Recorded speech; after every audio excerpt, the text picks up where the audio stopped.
the senators now are forced to be transparent in liquidating expense. So you chose to liquidate? Yes. Yeah. Kumbaga, yes. what you're saying, the 18 million, you liquidated it in full.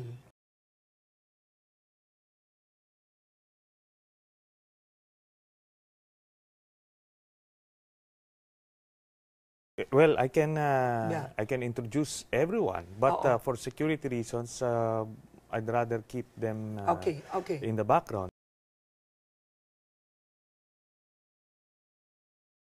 Natanggal yung yabang niya natanggal yung tapang niya Suddenly, nagtatago siya sa legalities, kagaya nung ginagawa nun ni Vice President Binay.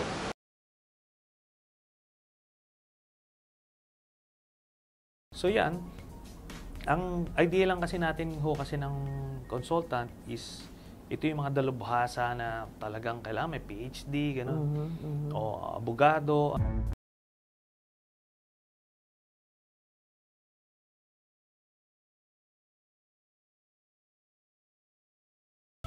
Consultant din niya ang kapatid na si Juan Antonio na binabayaran niya ng 71,200 pesos. Yung kapatid ko nga, consultant.